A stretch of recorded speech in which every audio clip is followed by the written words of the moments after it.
What is going on, everybody? Hope everybody had a good weekend. Sorry I missed last Celtics game. I'm not gonna lie, I was watching the Royal Rumble.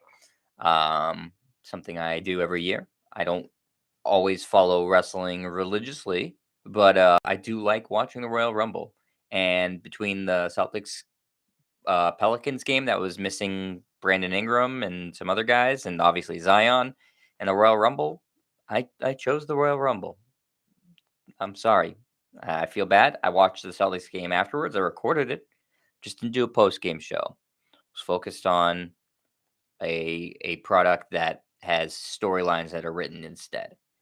The Celtics could use some storylines that are written for positive things, though tonight they did win, and that's the important thing. They took care of business, really crushing the Heat, 122-92. Now, obviously, take that with a bit of a grain of salt, and by bit I mean a massive one, as the Heat did not have Jimmy Butler or PJ Tucker or Kyle Lowry. So it wasn't by any means the Heat at full strength, though. Again, kind of like when the Celtics beat up on the Kings last week. I said, you don't learn that much because it's a bad team, but when you're playing a team that's undermanned or that's not very good, you want to beat the crap out of them, and that's exactly what the Celtics did tonight. Controlling the game from the get go. They won all four quarters. Or sorry, they did not win all four quarters. My mistake. They won three of the four quarters, including a massive third quarter where they put up 40 points to 25. The Heats and cruise to a 30-point win, which gives them three blowout wins in their past. Sorry, three blowout wins in their past five games, which is it's certainly a good thing. I don't want to sit here and say, okay, well, it was against a crappy Wizards team, or a team that's kind of on the decline, a crappy Kings team, and a team in the Heat that are you know were really undermanned tonight. Like, those things are all true, but it is certainly better basketball that the Celtics have been playing recently than they were just a couple weeks ago. Is it good enough to make them serious playoff contenders? Absolutely not. Is it good enough to make me feel any different about what the direction of the team is? Absolutely not. Do I still think they should trade one of their two stars? Without a doubt. I don't think that this is any indication that anything is changed or anything is different in terms of the trajectory of this team and what they should do. All I'm saying is they are playing better basketball than they have been playing. That's just simply stating a fact. Better basketball doesn't mean they're good. Doesn't mean they're anything other than what they are. But they were playing worse. They are playing better. So I'm gonna give them credit where credit's due. They are playing better than they were. Coach Udoka is doing a little bit better than he was. Still not nowhere near where I want it to be. Nowhere near good enough. Nowhere near competing for a championship. But they're definitely playing slightly better. And Jaylen Brown today tweeted, for whatever you want to take that worth, the energy is about to shift. I don't know if that was about something else, about this team.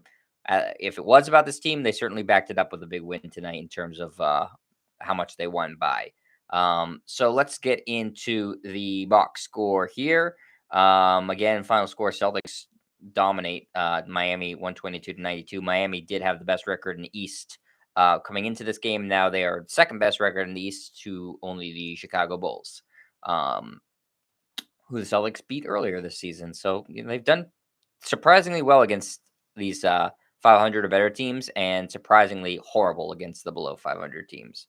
Go figure. Celtics now 27-25, Heat 32-19. Starters for the Celtics tonight: Tatum, Horford, Rob Williams, Marcus Smart, Jaylen Brown. Tatum had a really, really good game. Despite not having to score that many points, he finished with 20 points in 31 minutes, 7 of 15 from the floor, 3 of 7 from three, 3 of 5 from free throw line, 12 rebounds, 5 assists, and only 2 turnovers. So while you're expecting huge scoring numbers out of Jason Tatum, and he only put up 20 tonight, obviously he didn't need to put up that many points. They won by a billion, and he only played 31 minutes, plus the contribution with the 12 boards and the 5 assists, so only 2 turnovers. That is a very well-rounded game. That's the type of game you want to see from your star player, where he's contributing in multiple ways. Al Horford, first really solid game in a while. 32 minutes for Al Horford. For some reason, he led the team in minutes tonight. Go figure that one out. Coach Udoka not really learning any lessons there. 4 of 9 from the floor, 2 of 5 from three, 4 of 6 from the free throw line, 9 rebounds, 2 assists, and 2 blocks, and 14 points for Al Horford. Rob Williams, not a spectacular performance in his 26 minutes. He didn't play poorly. He just didn't really have to do all that much. 26 minutes, 3 of 5 from the floor, 0 of 2 from the free throw line, 7 rebounds, 2 assists, a steal, 2 blocks, and 6 points. So, not really anything spectacular there, but fine. Again, in a game that was a blowout, didn't really need him to do anything spectacular. Marcus Smart played very well, I thought, tonight. Very good defense, 28 minutes, 6 of 9 from the floor, 4 of 7 from three, 2 rebounds, 7 assists, 2 steals, and just 1 turnover and 16 points.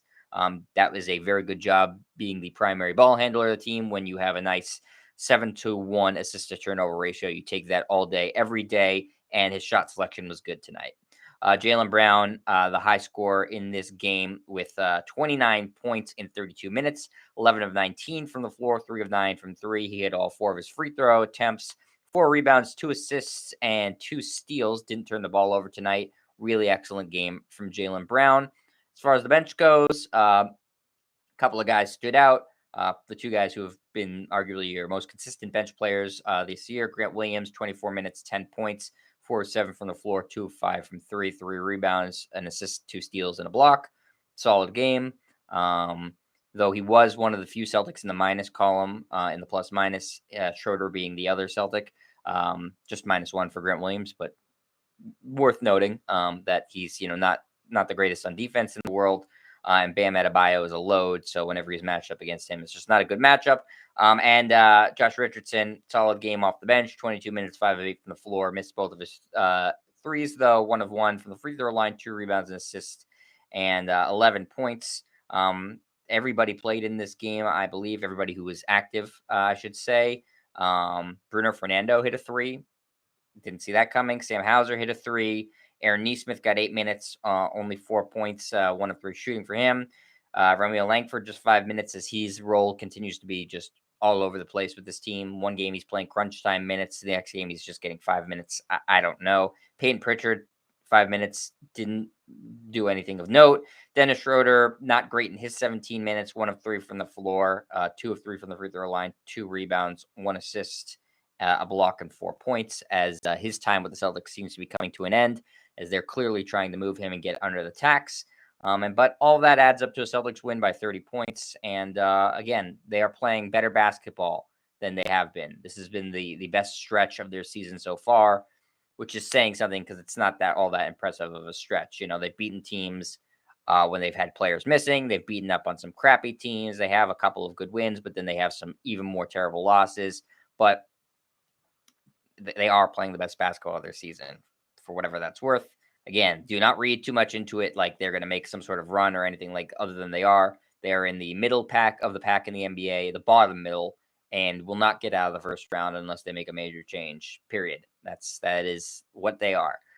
So anybody that was upset with how they're playing earlier this season is equally upset now, because they're in the same spot. They just happen to be playing a little bit better.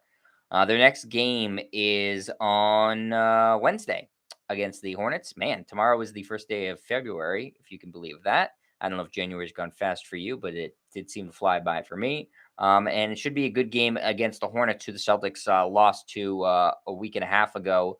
So Celtics will look to get some revenge there. Hornets are a good measuring stick. They're about the same level as you, though they are a team on the rise, because they got a bunch of young studs. And the Celtics don't appear to be that way. But again, a good measuring stick, because it's a team, I'd say, of about equal level to you.